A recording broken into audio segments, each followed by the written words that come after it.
Agora nós iremos para a nossa aula de gramática. Vamos aí iniciar nossas atividades no livro de gramática e vamos começar aí fazendo a interpretação do texto A Marca da Serpente, né? Já começando aí puxando um gancho para podermos estar relembrando as classes gramaticais aí, algumas delas, certo? Então nós temos aqui, página 9 fala assim: tudo pronto para o recomeço das aulas? Rever os amigos, fazer novos contatos, aprender novos conteúdos. Temos muito trabalho pela frente na jornada pelas trilhas da nossa língua. Praticar, descobrir, criar. Vamos começar com uma recordação para esquentar os motores. Então foi o que eu falei para vocês, uma recordação aí, né, que no caso, no geral aí, sem ser de fato de forma separadamente, de uma forma geral, as classes gramaticais aqui dentro deste texto. Então vamos lá. A marca da serpente. Um século não é nada para um vampiro, menos ainda para Minas Gerais. Quando Vlad abriu os olhos na escuridão do seu esquife, nada de significativo havia mudado. Os netos dos velhos morcegos continuavam montando guarda nas velhas torres. Um dia, como qualquer outro, se despedia no perfil ondulado da distância.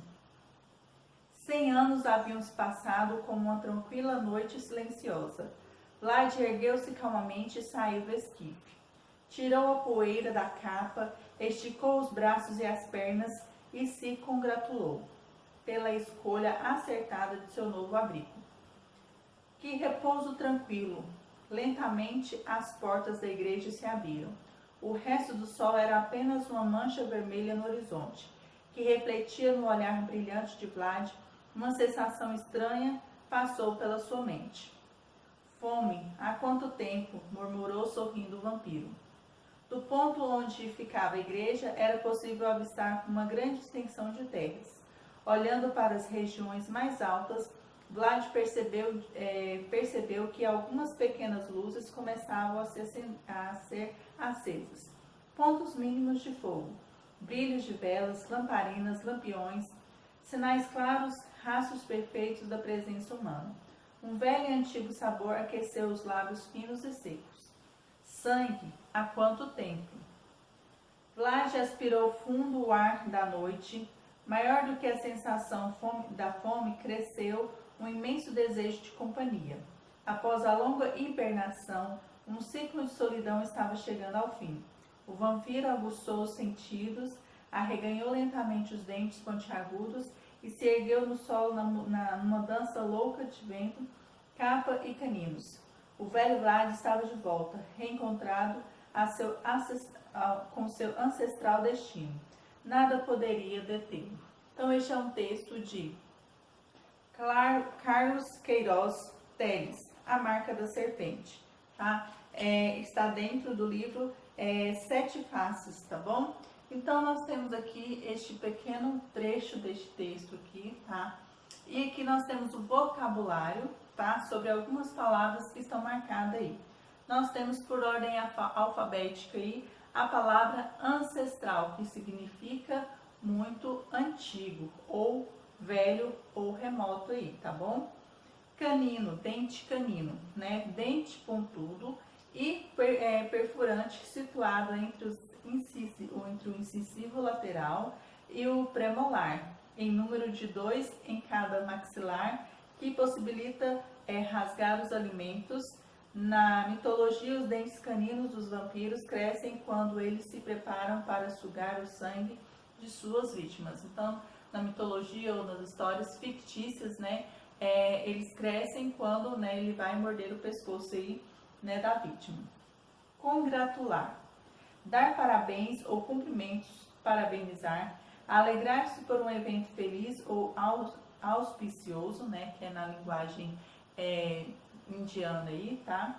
Por um acerto, etc., próprio ou de outro, né? Então, de si próprio ou de outra pessoa aí. Esquife, caixão de defunto, ataúde, féretro. Então, esquife é um caixão aí, tá bom? hibernação, condição de inatividade parcial e redução extrema do metabolismo, conjunto de fenômenos químicos em um organismo vivo que transforma matéria em energia, que ocorre em certos animais durante invernos rigorosos aí. Então este foi o texto que apresentamos aí, tá? Para podermos dar início à interpretação dele aí. Então o exercício 1, na página 10, fala assim: em que momento do dia se situa, o texto situa o vampiro Vlad? Então qual momento do dia, né, mostra, né, a presença de Vlad aí? E vocês irão colocar aí. Exercício número 2. Em que país o personagem está ao acordar? Como você sabe disso? Então, já dá para saber em qual país ele está, né? 3. Relendo os 4 primeiros parágrafos, indique em que período do dia se passam os fatos descritos no texto. Sublinhe os trechos que comprovam sua resposta. Então, você vai reler e depois vai sublinhar aí esses trechos que indicam o horário em que acontece a história aí, tá bom? Exercício número 4. Vlad acorda com 3 sensações fortes: fome, sede e solidão. Qual é a classe gramatical das palavras que designam esses sentimentos? Então, a que classe gramatical pertence as palavras fome, sede e solidão? Então, a que classe de palavras gramaticais? Aí já começamos, né, a relembrar as classes gramaticais aí. Exercício número 5. Você já sabe que existem 10 classes de palavras. Então eu vou deixar aí, tá, uma imagem com essas 10 classes de palavras separadamente aí, tá? Entre as variáveis e as invariáveis. Então são 6 variáveis e 4 invariáveis aí. Então as variáveis nós temos aí substantivo, artigo, numeral, adjetivo, pronome e verbo. Então essas são as variáveis. E aí, seguidamente, nós temos as invariáveis, que é a preposição, advérbio, conjunção e interjeição, tá bom? Então pediu aí, então vocês acabaram de ver, tá, a imagem dessa divisão dessas classes. E aí tá pedindo, veja a tabela a seguir e sublinhe as que já conhece dos 6º e 7º anos. Então vocês viram aí a imagem e a tabela no livro aí, e vocês vão sublinhar no texto as palavras que vocês já conhecem. O que você conhece como verbo, o que você conhece como substantivo, adjetivo e assim por diante, né, interjeição, o que você conhece aí, e sublinhe no texto aí, certo? Exercício número 6. Releia o último parágrafo transcrito a seguir e faça o que se pede. Vlad aspirou fundo o ar da noite. Maior do que a sensação de fome, cresceu um imenso desejo de companhia. Após a longa hibernação, um ciclo de solidão estava chegando ao fim. O vampiro aguçou os sentidos, arreganhou levemente os dentes pontiagudos e se ergueu no solo numa dança louca de vento, capa e caninos, tá? Então, esse é o último trecho aqui, né, o último parágrafo apresentado aí, e a letra A fala assim: copie 5 verbos flexionados no pretérito perfeito do indicativo e aponte cada um de forma no infinitivo a que a conjugação pertence. Qualquer dúvida pode estar fazendo pesquisas aí para achar esses verbos aí, de que forma eles são flexionados no pretérito perfeito do indicativo aí. Letra B. Explique por que o pretérito perfeito do indicativo predomina nesse texto. Letra C. Encontre um pronome pessoal oblíquo e diga a quem ele se refere. Letra D. Indique um substantivo comum mencionado na primeira linha. Letra E. Copie da primeira linha uma locução adjetiva e indique qual adjetivo poderia substituí-la. Letra F. Encontre um adjetivo que está no grau comparativo. Letra G. Nesse pequeno trecho da narrativa, há muitos adjetivos e locuções adjetivas. O que justifica o uso desse tipo de palavra ou expressão pelo autor? Também você vai dizer aí.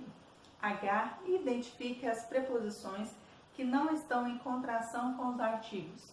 Então, qualquer dúvida também você vai fazer uma pesquisa e compreender o que é essa contração com os artigos.